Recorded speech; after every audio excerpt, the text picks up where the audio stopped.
Cycle rickshaw चलाने का काम करते थे, हमने मैकेनिज्ड ड्रिवन ई रिक्शा का कानून लाया और आज एक मानवीय शोषण की पद्धति को समाप्त किया। पंडित दीनदयाल उपाध्याय जी कहते थे कि ये इतना मानवीय शोषण है कि मैं इस रिक्शा में कभी नहीं बैठूंगा। डॉक्टर लोहिया कहते थे कि जिस दिन ये बदल जाएगा वो देश के इतिहास का सुनहरा दिन हुआ।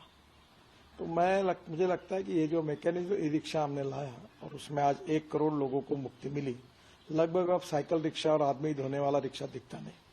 उसमें और उपलब्धि हुई कि और 25-30 लाख ज्यादा लोगों को, दिव्यांगों को, महिला भी अब साइकिल रिक्शा ई रिक्शा चलाने लगी, उनको भी रोजगार मिला और आज बड़े प्रमाण पर यह पॉपुलर हो रहा है। ई कार्ट और ई रिक्शा मानवीय इतिहास में शोषण से मुक्ति देकर उनको रोजगार देने वाला एक सबसे अच्छा प्रोजेक्ट मेरे कार्यकाल में हुआ है और मैं निश्चित रूप से उसको याद रखता हूँ।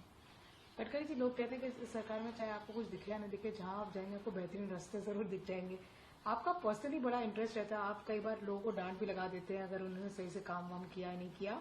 ऐसे कुछ प्रोजेक्ट रहे जो इस 9 साल में, खास करके रोड्स के, जो आपके दिल के बड़े करीब रहे? देखिए, रोड का हर प्रोजेक्ट मेरे करीब में है। मैं जब महाराष्ट्र में 95-2000 में था तो पहली बार पीडब्ल्यूडी मिनिस्टर बना। Worli Bandra sea link, Mumbai Pune express highway, 55 flyover, ये सब योजनाएं उस समय मैंने पूरी की। प्रधानमंत्री ग्राम सड़क योजना अटल जी ने मुझे बनाने का सौभाग्य दिया और बाद में रोड के साथ मेरा जुड़ाव लग गया। और आज मुझे खुशी है कि केवल दिल्ली के आजू बाजू हम 65,000 करोड़ के रोड बना रहे हैं ताकि दिल्ली को ट्रैफिक जाम से और प्रदूषण से मुक्ति कैसे दिलाए। तो मुझे लगता है कि ऐसे पूरे देश में, चाहे नॉर्थ ईस्ट हो, अरुणाचल, मेघालय, त्रिपुरा, मणिपुर, कहीं भी जाओ आप, हर जगह पर हम रोड बना रहे हैं। दूसरी ओर कश्मीर, जम्मू कश्मीर, जोजिला टनल हो, हम तो केवल 1 लाख करोड़ के रोड और टनल तो कभी कश्मीर में काम चालू है। आज जम्मू से श्रीनगर के बीच में 16 टनल बना रहे हैं। फिर हमने 32 ग्रीन एक्सप्रेस हाईवे और इकोनॉमिक कॉरिडोर बना रहे हैं, जो देश में लॉजिस्टिक कॉस्ट जो 16% है उसको सिंगल डिजिट में हम लाने में सफल होंगे। तो स्वाभाविक रूप से मुझे लगता है कि रोड में जो बदल हुआ वो लोग तो देखते ही है, तो कुछ बोलने की जरूरत ही नहीं है, क्योंकि जो अनुभव करते हैं वो इसके लिए सरकार को, मोदी जी को, हम सबको बहुत बहुत धन्यवाद देते हैं। एक नया अध्याय शुरू हुआ है अगर हम बात करें टूरिज्म को जोड़ने की, क्योंकि जिस तरह से रिलीजियस प्लेसेस को जोड़ते हैं रास्ते, आप 4 धाम के ऑल वेदर रोड बनाने की पिछले कई सालों से बात भी कर रहे हैं। ये एक बूस्ट होगा टूरिज्म के लिए, क्योंकि हमारा देश ऑलरेडी केवल हमने दिल्ली से देहरादून का पुराना रोड अच्छा किया। जैसे ये आपका मेरठ रोड बना, एक्सप्रेस है दिल्ली मेरठ हाईवे, और मेरठ से वो रोड हमने अच्छा बनाया तो दुगना हो गया टूरिज्म। और जब दिल्ली देहरादून बनेगा तो 4 गुना बढ़ेगा। तो टूरिज्म भी ऐसा क्षेत्र है जिसमें 49% खर्चा एम्प्लॉयमेंट पोटेंशियल बढ़ाने के लिए होता है। तो निश्चित रूप से टूरिज्म से फायदा होगा। जैसे बद्रीनाथ, केदारनाथ, गंगोत्री, यमुनोत्री 12,000 करोड़ का रोड बना रहे हैं। मानस सरोवर का काम हमने करीब 80-85% पूरा किया। ये पिथौरागढ़ से मानस सरोवर जाए वो रोड हम कर रहे हैं, जिससे टूरिज्म बढ़ेगा। हमने बुद्ध सर्किट बनाया, 22,000 करोड़ का काम कंप्लीट हुआ। जैन सर्किट बना रहे हैं। इतना नहीं तो जैसे महाराष्ट्र में पालखी मार्ग बना रहे, पंढरपुर, देवू और आळंदी को जोड़ने वाला। फिर अक्कलकोट, गाणगापुर, तुळजापुर, सब हमने अच्छी जगह जोड़ा। हमने जो श्रद्धा स्थान थे, अजमेर से लेकर कोई भी, हर जगह पर अच्छे रोड से बनाकर हमने लोगों में तीर्थाटन की उत्साह को बढ़ाने की कोशिश की। और मुझे लगता है कि अब लोग पुरानी गाड़ी खरीद रहे हैं, खुद फैमिली को लेकर टूर पे निकल रहे हैं। अब कोई रेलवे और बस के बजाय अपने खुद के गाड़ी से टूरिज्म कर रहा है।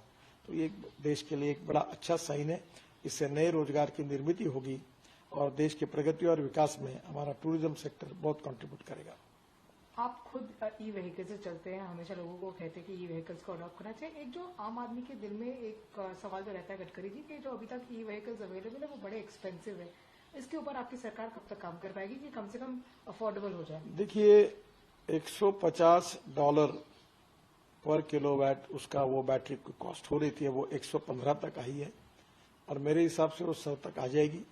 और उसके बाद $100 के आगे तो पेट्रोल डीजल की गाड़ी और हमारी इलेक्ट्रिक व्हीकल, इनकी कॉस्ट सेम होगी। और मेरा विश्वास है कि अब वो पॉपुलर भी होगी और नंबर जैसे बढ़ेगा और भी कॉस्ट कम होगी। अब तो इलेक्ट्रिक गाड़ी के लिए 1-1 साल की वेटिंग लिस्ट लग गई, इलेक्ट्रिक बस नहीं मिल रही। हमको electric bus, electric car, electric two wheelers की कैपेसिटी बढ़ानी चाहिए। अभी 400 स्टार्टअप आए जो ई स्कूटर बना रहे, ई कार्ड बना रहे, ई रिक्शा बना रहे। तो मुझे लगता है इसमें नया रोजगार भी निर्माण होगा और सबसे बड़ी बात प्रदूषण कम होगा। हम 16 लाख करोड़ का डीजल, पेट्रोल, गैस आयात करते हैं। अब हमारी कल्पना है कि हमारा किसान अन्नदाता है, वो ऊर्जादाता बनेगा, इथेनॉल बनाएगा, हाइड्रोजन बनाएगा, बिटुमिन बनाएगा। अन्नदाता से ऊर्जादाता और ऊर्जादाता से बिटुमिन दाता बनेगा। गांव समृद्ध संपन्न होंगे, गांव गरीब मजदूर और किसान का कल्याण होगा। स्मार्ट शहर नहीं तो स्मार्ट विलेज भी बनेंगे, यही हमारा सपना है। लोग इंफ्रास्ट्रक्चर की भी बात करते हैं, जो हम ई व्हीकल्स के लिए इंफ्रास्ट्रक्चर प्रोवाइड करते हैं। लोगों को ये भी मन में शंका रहती है कि इसकी रेंज एंग्जाइटी भी लोगों के लिए बीच में एक कंसर्न है। उसके लिए आपका मंत्रालय क्या करेगा? पहली बात तो ऐसे कि स्कूटर, ऑटो रिक्शा और कार और बस आप जहां भी है वहां चार्ज कर सकते हैं रात को घर में, डेपो में। अब प्रॉब्लम यह है कि जहां आप 1000 किलोमीटर जाएंगे, जैसे दिल्ली से मुंबई जाएंगे तो जरूरत है, तो हम हमारे 670 रोड साइड एमिनिटीज बना रहे हैं, वहां हम लोग चार्जिंग की व्यवस्था कर रहे हैं।